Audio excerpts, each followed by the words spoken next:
in continuing with the horror movies that I have Happy Birthday to Me.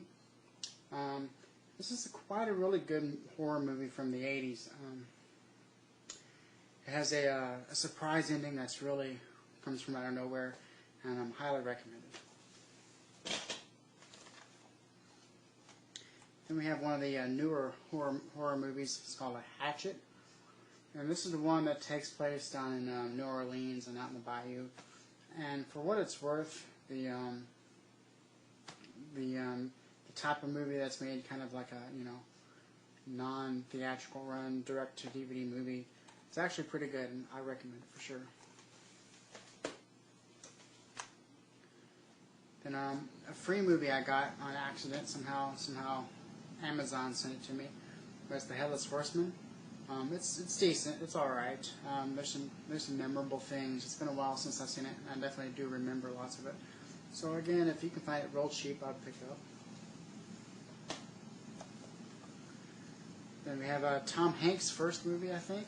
Pretty sure it's his first. It's called He Knows You're Alone. And of course, they're trying to build on the success of Tom Hanks because his character is kind of small in it, but the back of the DVD has his picture right there on it. Again, this is pretty good. There's one scene. This blonde girl gets out of the shower and she puts on some headphones and she's laying down on the floor. That's a really good scene the way it was shot. So definitely one to check out from the 80s as well. Then we have classics, one of those horror icon movies. You have like Freddy, Jason, Michael Myers, and all those. This one's Hellraiser, where you have Pinhead in it. This is the Anchor Bay 20th Anniversary Edition. There must be 10 different editions of this DVD out there, but I got this one. It's an alright movie. It's not one of my favorites. It's definitely worthwhile getting, though. I mean, it is this classic, so it's definitely good. And a French horror movie, High Tension. This is another one of those where the ending comes from out of nowhere, and people seem to either really like the ending or really hate it. I like it because it kind of gets you thinking about everything that happened prior to the ending, and you get the whole idea of, oh, I see why that happened, or I see why she did that, or anything. But definitely, I highly recommend this one. It's really good.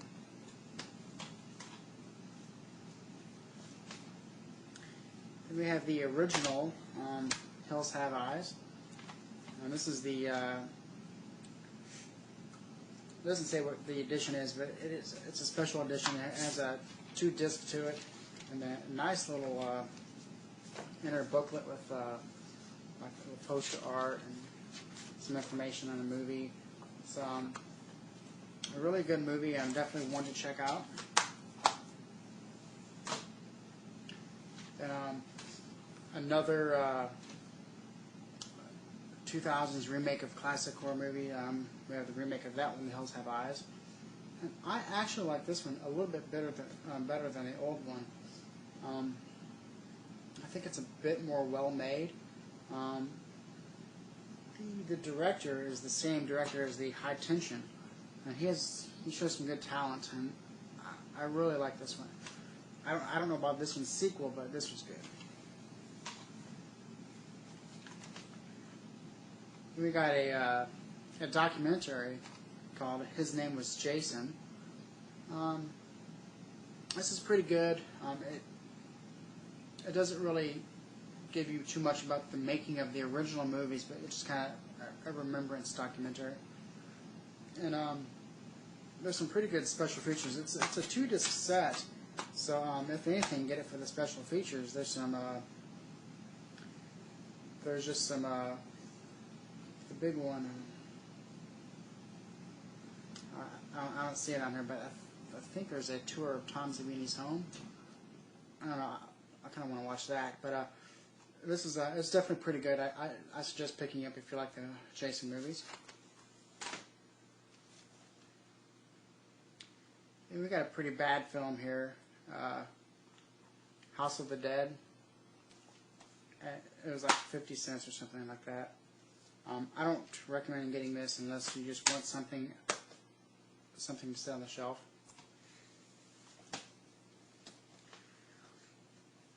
And we have Rob Zombie's. I'm thinking his first movie, but it's The House of a Thousand Corpses, and this is an excellent movie. I really like this. Of course, a sequel. A sequel's better, but I still really like this one a lot. This is one of the very few movies I've ever been into where the audience was really into the movie at the movie theater. I mean, the audience was clapping and cheering. This is a lot of fun to watch at a movie theater. Although it's kind of strange, it's I think this is just the theatrical version. I don't know if there's a unrated version out there or not, because it's just rated R. I would have thought that lots of this movie would have been cut out for theatrical run, but I don't know. But it's still excellent and highly suggested. Then we have another movie that just strangely it came and went, and I thought it was a necessary remake. I mean, lots of remakes are just kind of remade to cash in on the success of the originals. I think this one is a needed update. It's highly different than the original, and that's the House of Wax. I really enjoyed it. This is one of my favorite remakes. Definitely, of course, I like Alicia Cuthbert. I think she's an excellent actress. Even Paris Hilton, she didn't try to steal the show or anything. So, I mean, she did a good job in this. I mean, this really definitely worth checking out. It has good on gore. The violence is really good in this, and the ending scene with the wax melting. I really like that scene. Something about that's really good. Lots of movies, the final confrontation, the ending, kind of is not very good somehow. But this one, definitely I always have to watch this till the very end because I like the ending. So I definitely suggest picking this up. Then we have a werewolf movie. Not too many werewolf movies that are made are good. And this one is one of the good ones. It's the Howling. This is the special edition. It has several good special features on it. Definitely pick this one up if you see it. I'm not going to say much about it because lots of people have seen it already, but definitely really good. Then we have a cheesy, I believe it's early 90s movie with Clint Howard.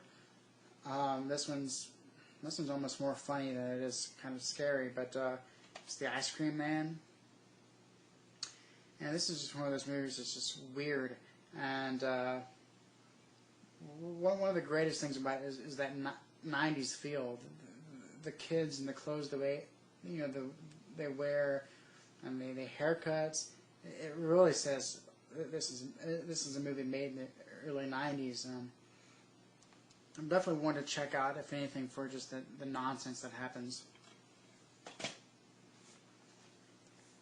We have a double pack feature, and I don't like that they put the movies in these thin cases again, but definitely it was worth the money, like $5 for both of them. And it's the I Know What You Did Last Summer, and I Still Know What You Did Last Summer.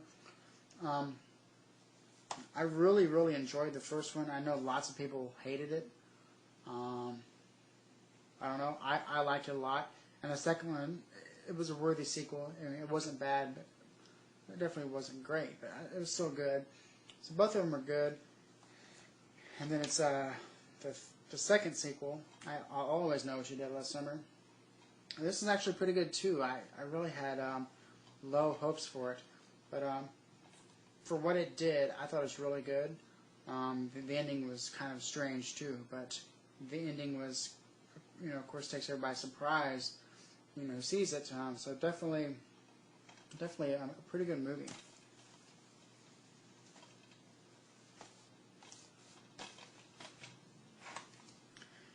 Then we have a classic, Stephen King's It.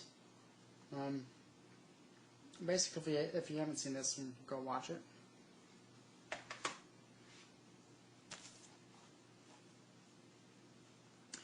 Then we have a classic slasher. This one is 1981. This is an excellent movie, and this is one movie that I don't see how so many people's never heard of it. But it's The Prowler. Of course, Tom Savini, he did the makeup effects in this one again, as he did lots of these movies. And this is some of his best work.